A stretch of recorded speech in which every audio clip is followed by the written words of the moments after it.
everyone. Hello everyone. I welcome you all to today's session. Good morning, all of you. Good morning. How are you all? So today's topic of discussion is development financial institution. This is lecture 4. Okay. So kindly everyone, just please comment once about the audio and video of the classes. Everything is working fine or not, everyone. Hi guys. Hello. Good evening, everyone. So everything is correct, everything is good, everything is fine. Okay, guys, good. So we are going to discuss a short overview of the development financial institution. Again, I'm telling you, this is not a complete chapter. If you want to read the complete chapter and each and everything in detail, you can enroll in the paid batch, which is going to start from 3rd of September on Oliveboard app. You can just enroll on that. I am Afreen. I will be teaching you PPB and IFS in English medium. Okay. So let's start discussing what is the development financial institution and how it evolved in India. Okay, so if we talk about the development financial institution, it was mainly to cater the demand for long-term finance for the industrial sector. So there are industrial sector, and you know that industrial sectors need money to run, and industrial sector needs a lot of credit, and this credit can be long-term as well as short-term, especially for the development, for the long term credit needs of the industries.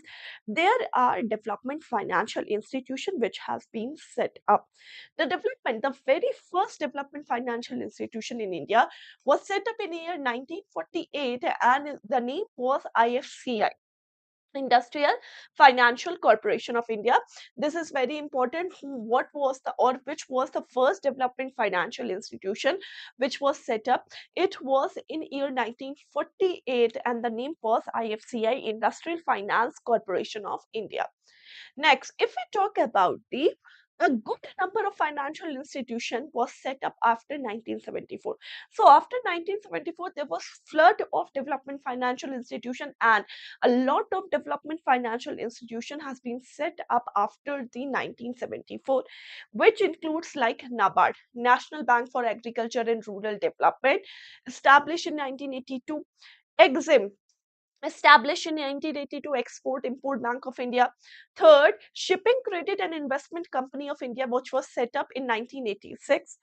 Later, it was merged in ICICI in year 1986, okay, or 1997. Power Finance Corporation and IRFC, Indian Railway Finance Corporation. These were the two development financial institution which has been set up in year 1986. IREDA, Indian Renewable Energy Development Agency Limited, which was set up in 1987. So these were the different financial institution, development financial institution, which was set up after the year 1974. Okay.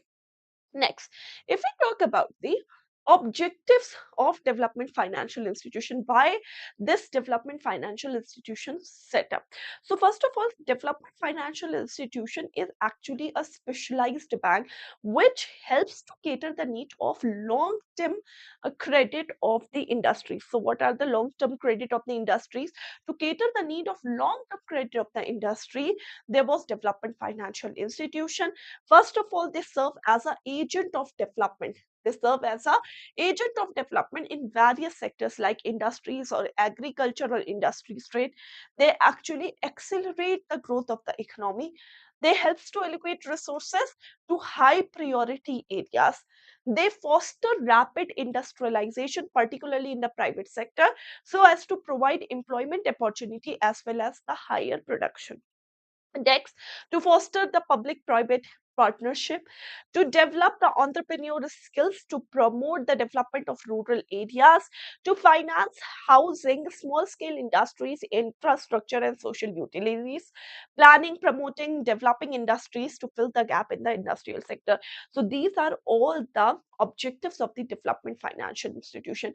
Mainly, it actually catered the industrial sector to enhance the skill in the industrial sector, to provide them long-term loan, to help them in the asset building, to foster the public-private relationship, to accelerate the growth of economy. How? Because it accelerates the growth of the industry, and thus in turn they accelerate the growth of economy. It help in the agent of the development, etc. So these are all the development financial institutions objective, which was uh, very for which the development financial institution has been set up in India. Okay. Next, if we are going to discuss the classification of the development financial institution, so classify how the development financial institution has been classified.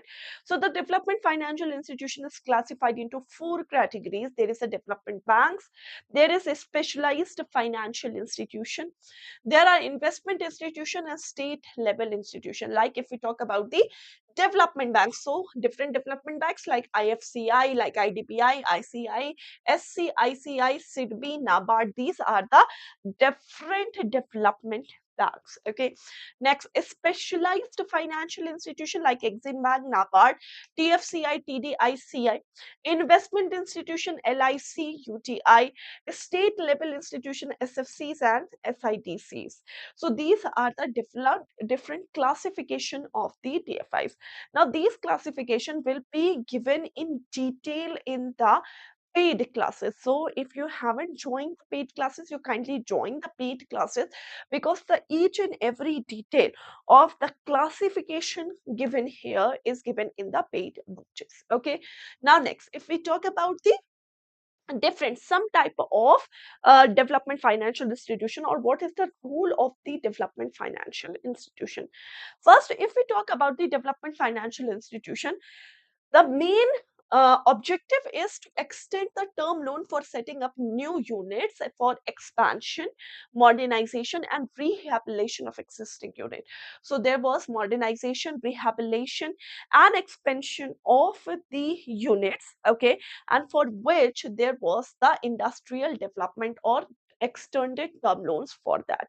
And DFI's development financial institution provide the extended term loans for setting up new units, and these are used for expansion, modernization, rehabilitation of the existing unit. Tenure of the financial institution was usually up to 10 years. So the tenure for these was usually up to 10 years. Development financial institution, these were funded by the government of India, equity capital and preference market access for raising medium to long term resources. Changing role of DFIs and emergence of universal bank. So what are the changing roles of DMIs? So the DFIs, at the initial DFIs was started as a specialized bank, but later on development financial institution took the shape of universal banking in India. Now, universal banking means the bank which actually provides you each and every, or each and every possible banking services to you. They are not specialized in any one thing. For example, they provide you insurance also, they provide you different uh, deposit facilities also, they extend you loans also, they caters small poor, middle as well as higher class income, they cater industrial sector also, they help in the infrastructure also, they help in the agriculture also. Means the universal bank, universal means what? Means they are providing you each and every banking services that you need. So initially development financial institution was startup with the role of providing the long-term loan or a long-term loan to the industrial sector for accelerating the growth of industry as well as economy. But later on, it took the shape of universal banking, and it was by the recommendation of whom? It was by the recommendation of Narsimha Committee. This is very important. Okay. Now, Next, there was a special DFI, Development Financial Institution, if we are talking about, and that is the Industrial Finance Corporation of India. So, the government of India has established the IFCI, Industrial Finance Corporation of India, according to the Act, Industrial Finance Corporation Act 1948. IFCI, it was the first development financial institution of India, which was set up to propel the economic growth through development of infrastructure and industry. The authorized share capital of IFCI was only 10 crore at the time of the initial stages, but then later on their authorized capital was raised to 250 crore. The activities of IFCIs were broadly classified into two parts.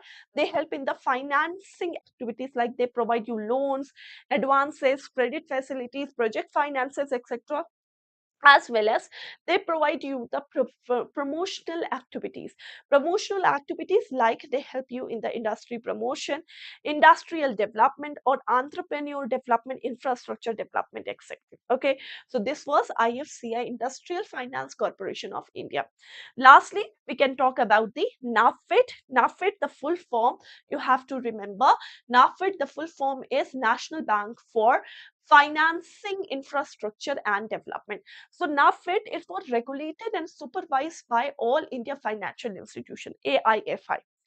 NAFID, it was what supervised and regulated by AIFI, very important, by the Reserve Bank under Section 45L and 45N of Reserve Bank of India, 1934.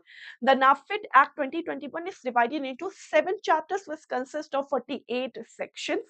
Next, this act is meant to establish National Bank for Financing Infrastructure and Development to support the development of long-term non-recourse infrastructure financing in India. So long-term non-recourse infrastructure financing in India, it means that whichever the financial institution providing loan in the infrastructure, if there is non-repayment from that, the loss should be absorbed by the financial institution. This is known as without recourse or non-recourse, okay, in which there is the absorption of the loss by the financial institution themselves. So this help in the long-term non-recourse infrastructure financing in India, including the development of the bonds, derivative market necessities for the infrastructure financing. Clear? So this is the NAFID. Now let us discuss some of the practice question. First practice question, or first question is, which was the first DFI which was established in India? I have already told you which was the first DFI that established in India. The very first DFI, the very first development financial institution which has been set up in India. Everyone, the correct answer is the very first development financial institution which was set up in India was IFCI, Industrial Finance Corporation of India. This I have told you, and I have told you this, that this is important also. It was the Industrial Finance Corporation of India. And the last question is, with the onset of the liberalization, what structure was adopted by the DFI? With the onset of liberalization, what structure was adopted by development financial institution? With the onset of liberalization, what structure was adopted by development financial institution? So the correct answer is yes, it's the universal bank, under the recommendation of whom? Under the recommendation of Narasimha Committee. Under the recommendation of whom? It was under the recommendation of Narasimha Committee. Clear? So this is the complete chapter, and I hope you have enjoyed this chapter. This is, again, I'm telling you, short overview of the chapter, not the complete chapter. Okay, if you want to start your preparation and want to have a complete batch, so there was currently Crash plus Crackers batch which was going to start on 3rd of September, mind classes, and I will be teaching you PPB as well as IEIFS in this batch. Now, you can buy this batch individually also, but my recommendation is if you are looking for a long term growth and if you are targeting your JAB and CAB at the same time, you can go for the subscription of JAB and CAB category, the 12-month subscription either or 24-month subscription. Now, in this subscription, you are going to get all the batches, PDFs, test and everything. You need not to purchase each and every batch individually. Okay, so you can go for the subscription either, or you can go for the individual batches also, and individual, even individual subjects also. Okay, and currently there is 48% off that is going on in the Oliveboard app. You can use code Afreen or exam. You can use code this to get this 48% off. Okay, done. Sorry. So this is the complete chapter, and this is the not the complete chapter. This is overview of short overview of the chapter. And thank you so much for joining the session. If you like the session, just please keep on liking and sharing the video. And if you haven't subscribed this channel yet, kindly subscribe the channel and press the bell notification icon. Thank you so much, guys. Take care, everyone. Bye bye. Bye, everyone. Take care. Bye, guys. Take care.